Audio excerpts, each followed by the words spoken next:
Selamat siang teman-teman otomotif TV, apa kabar? Semoga sehat dan bahagia selalu saat menonton video ini. Oh ya teman-teman, setelah harga BBM naik nih ya, kok banyak ya yang teriak boros-boros. Masa sih? Beneran jadi boros? Nah, daripada cuma katanya, lebih baik kita ukur sendiri yuk konsumsi bahan bakar motor kita. Caranya gampang, nanti kita akan kasih tahu di video ini. Tapi bukan cuma mengukur, penting juga mengubah cara berkendara kita jadi lebih hemat bahan bakar. Oh iya. Biar hemat juga. Betul. Jadi walaupun harga bahan bakar naik, buat pengeluaran lebih naik, tapi gimana caranya biar tetap hemat ya? Iya, adaptasinya tuh. Betul. Yang paling penting sih sebenarnya ini sih, apa, tangannya, disekolahin tangannya. Wajib. Kalau yang dulu bukanya pecicilan gaspol gitu kan, ini dibikin lebih smooth, lebih halus gitu kan. Itu sangat ngaruh banget. Nah, kalau motor-motor baru masa kini, banyak tuh Bo, yang punya fitur yang menuntun kita berkendara secara smooth. Ini, efek indikator ya? Nah, warna hijau di speedometer biasanya kan. Kalau motor-motor matic bisa itu. Banyak itu. Jadi kalau kita ikutin eco indikator, itu pasti hemat. Kita udah pernah buktiin sendiri kan? Yang waktu ini tes di Honda Beat. Honda Beat ya? Iya. Itu berapa bedanya, An? Pakai eco dan nggak pakai eco? Sekitar 10 km per liter. Tambahnya lebih iritnya, lebih hematnya. 10 km per liter, lumayan banget lumayan, ya? Kan? Kali tiap hari gitu kan, operasional dalam sehari kita jalan 50 kilo, wah, udah lumayan banget ya. Jangan-jangan endingnya akan sama pengeluarannya ya? Iya, sebelumnya kalau kita gaya berkendara seruntulan gitu, jangan tetap bisa sama dengan sebelumnya, walaupun harga bahan bakarnya naik, ya kan? Dan sebenarnya kalau kita pakai panduan eco indikator itu kan dijaga RPM itu nggak terlalu tinggian ya? Pasti, karena eco indikator itu kan bacanya dari putaran mesin, dari putaran gas, seefisien mungkin lah. Mencari torsi terbaiknya, putaran mesin nggak terlalu tinggi amat, jadi hemat. Nah kalau misalnya di motornya nggak ada eco indikator? Nggak ada indikator, kita bisa rasain sih. Kita pas buka gas kan kerasa entengnya, artinya dapat torsinya udah gede, ya kan? Jadi ya udah segitu aja. Dipertahankan di situ ya? Iya. Jangan sampai mesinnya gerung gitu ya, itu bocah udah boros tuh gitu kan. Terus kalau motor yang manual ya, kayak ini, ya main giginya harus sesuai ya. Jangan kecepatan tinggi RPM rendah atau kecepatan rendah banget RPM tinggi itu juga nggak efisien. Iya, betul. Cari yang pas lah. Terus ada lagi, Bo. Apa tuh? Di beberapa motor tuh ada fitur yang sebenarnya disiapkan oleh pabrikan biar hemat. Contohnya ada idling stop system, ada stop system kalau di Yamaha ya. Idling stop system kalau di Honda. Iya. Jadi kalau kita lagi berkendara gitu, kalau diaktifin ya, begitu kita berhenti, langsung itu 3 detik, 1, 2, 3, mesinnya mati. Betul. Nah ini kalau pas lagi di perempatan gitu, di lampu merah, fungsi banget. Bener. Hematnya lumayan loh itu, An. Lumayan. Mungkin hanya sekitar 2% ya, nggak sampai 10%. Tapi kalau dikalikan sekian lama, sekian bulan, setahun, banyak juga. Sekian banyak lampu merah yang kita berhenti di sana gitu kan. Iya. Sama ini satu lagi, An. Apa? Jenis bahan bakarnya, An. Itu juga harus tepat. Bener banget. Jadi kita kalau pengen tepat sebenarnya gampang kok. Baca buku pedoman pemilik. Nah itu yang pada males. Nah itu kadang males. Paling tinggal dibuka, di situ ada rekomendasi bahan bakar yang disarankan loh. Utamanya adalah pasti sesuaikan dengan rasio kompresi motornya. Walaupun tidak saklek sebenarnya, tapi kalau ngikutin yang direkomendasikan di buku pedoman pemilik harusnya bakalan hemat. Karena pasti pembakarannya lebih optimal, tenaganya lebih gede, ngegasnya nggak perlu gede-gede, udah ngacir ya. Pasti jadi hemat. Dan itu sesuai sama yang bikin motor, yang ngerti mesinnya, yang ngerancang kan. Dia pasti pas bikin motornya, bikin mesinnya udah ngitung kan, jenis bahan bakar yang mana sih yang kira-kira paling tepat, paling cocok. Efisien gitu ya. Kalau di motor-motor Honda biasanya, umumnya hampir semua ya, ya minimal RON 90 ya. Nah iya. Jadi mau Vario, mau Beat yang paling murah, mau PCX, mau sampai Goldwing aja. Sampai Goldwing aja bisa. Motor 1 miliar 90. Karena di Honda itu dia udah memikirkan bahan bakar yang terburuk yang bisa dijumpai di pelosok negeri lah. Jadi kalau kita jalan-jalan kemana aja tuh, ya adanya kadang cuma pertalite, ya udah dapatnya itu motornya bisa pakai itu, disesuaikan lah. Jadi mereka udah menyesuaikan dengan timing pengapiannya dilebarin, jadi bisa menyesuaikan diri motornya adaptasi. Keren, tapi balik, sebenarnya pakai yang lebih tinggi lebih baik biasanya. Gitu. Jadi sesuai dengan rasio kompresinya lagi, baik lagi sebenarnya. Kayak misalnya PCX ADV 160 lah ya. 12 Ya 21, emang pakai pertalite nggak ada masalah. Tapi kalau misalnya bisa pakai pertamax ya lebih bagus gitu kan. Pasti lebih optimal, iya, lebih betul. ngacir, lebih enteng. Terus satu lagi, Po, jangan lupa. Apa? Ada juga satu hal ringan sebenarnya, tapi kalau nggak pernah diperhatiin juga bikin boros. Apa tuh? Tekanan ban. Oh iya, itu kalau kempes jadi berat ya larinya ya? Pasti boros. betul. Kecil sebenarnya kan, tapi kadang-kadang jarang yang perhatiin. Harusnya kan setiap minggu sekali kita cek, tekanannya sesuai dengan rekomendasi, pasti larinya enteng, pasti hemat bahan bakar. Karena emang tiap hari tuh sebenarnya si tekanan angin tuh kan turun ya, turun dikit banget. Dan waktu 1 minggu pasti udah lumayan turunnya kan. Sama ini sih An, kadang-kadang tuh kerasa boros juga karena ini sih, karena apa ya? Perasaan juga sih sebenarnya An. Oh, kayak kemarin pada ngeluh tuh boros ya. Jangan jadi boros. Karena harganya naik, belinya sama-sama 10.000. Pasti jarak tempuhnya lebih sedikit ya.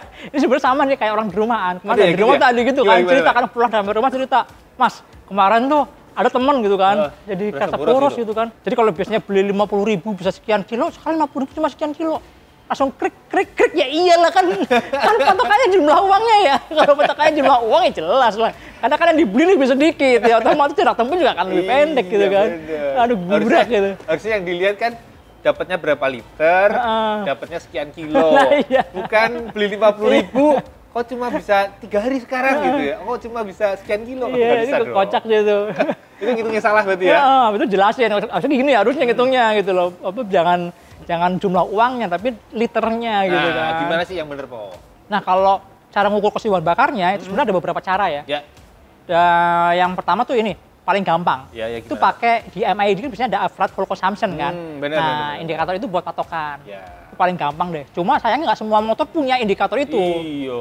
Jadi akhirnya kita kalau nggak ada pakai metode yang kedua. Nah iya, jadi kalau di otomotif TV itu kita pakai full to full. Ya. Full to full itu, jadi pertama tuh kita tangki bahan bakar diisi full. Ya. Bener-bener full, habis itu dipakai jalan.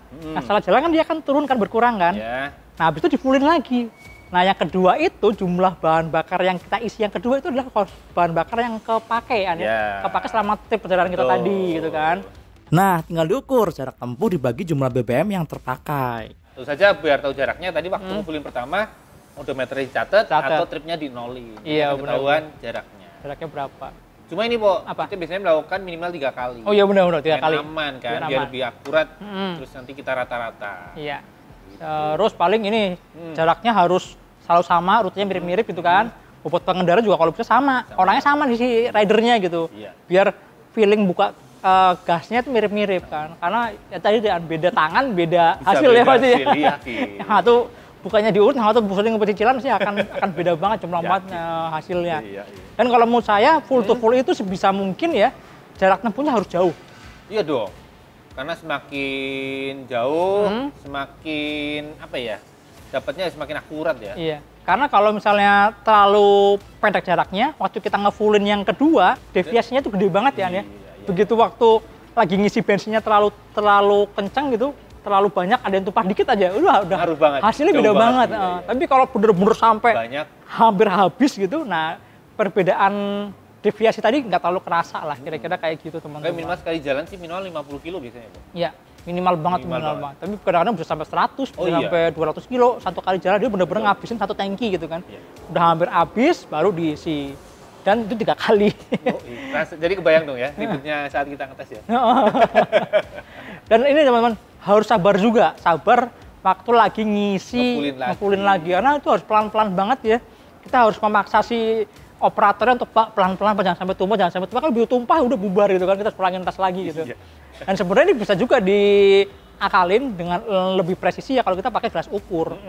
Jadi pakai apa namanya? Ya pakai gelas ukur, kita isi. Jerigen ya, kita beli jerigen, nanti buat ngisi buat masukin lagi semua pakai gelas ukur, itu lebih terkontrol lah. Lebih presisi juga. Lebih presisi dan lebih santai juga, kita nggak enak sama antrian ini kan, antrian orang mau beli bahan bakar gitu kan. Cuma kendalanya adalah kadang kita beli bahan bakar pakai jerigen nggak boleh. Kan? Betul. Ribet ya. Di situ. Iya. Nah, jadi kita udah paparkan nih, gimana sih cara ngukur bahan bakar yang benar gitu kan. Iya, jangan pakai perasaan ya. Cuma kira-kira kata siapa, jadi mendingan ukur sendiri aja, caranya mudah. Apalagi kalau itu, Po, ngomongin apa tuh? Cuma berdasarkan barnya. Wah, bar tuh beda-beda teman-teman. Oh, tadi belum kita sebutin ya. Iya, bar tuh beda-beda banget, karena semua motor itu si sensor untuk fuel meternya itu beda-beda teman-teman. Ada yang di atas, ada yang di bawah kan. Jadi ada yang setengah tangki pertama itu cepat banget turunnya, ada yang nggak turun-turun gitu kan. Tapi setelah setengah tangkinya berikutnya baru turunnya cepat banget drastis. Jadi emang nggak bisa jadi patokan. Dan sama-sama 3 bar itu kan bisa isinya beda tangkinya. Iya, benar-benar. 3 barnya gede-gede nih, belum tentu pelampungnya masih agak naik atau udah turun gitu kan. Bener. Jadi kalau menurut saya sih paling bener ya tadi itu full to full lah. Itu bisa dilakukan oleh siapapun di motor apapun gitu kan. Tinggal parameternya jagain, ridernya selalu sama, jarak tempuhnya selalu sama. Terus kalau bisa jarak kita ridingnya juga jangan terlalu dekat tapi jauh sekalian kan, untuk mengurangi ada deviasi ya, untuk kepresisiannya tadi itu. Ada banyak hal yang membuat mesin motor kita boros bensinnya. Kalau mau irit, pastikan gaya berkendaranya sudah benar. Harus konsisten buka tutup gas dengan halus. Lalu memaksimalkan fitur-fitur yang bisa menghemat bahan bakar, seperti eco indikator dan idling stop system. Kemudian menggunakan bahan bakar dengan ron atau oktan yang tepat sesuai dengan spesifikasi mesin juga sangat penting. Yang gak kalah penting adalah menjaga tekanan angin ban sesuai rekomendasi. Pasti akan lebih hemat bahan bakar. Dan terakhir, ukur konsumsi BBM dengan benar juga, bisa full to full seperti yang kami jelaskan tadi, atau mengandalkan average full consumption bawaan motor gitu teman-teman. Oke deh, sampai jumpa di video berikutnya. Jangan lupa tonton terus Otomotif TV, nyalakan tombol notifikasi, subscribe, dan follow juga Instagram otomotif_tv. Semoga video ini mencerahkan ya, bermanfaat buat kita semua. Dadah.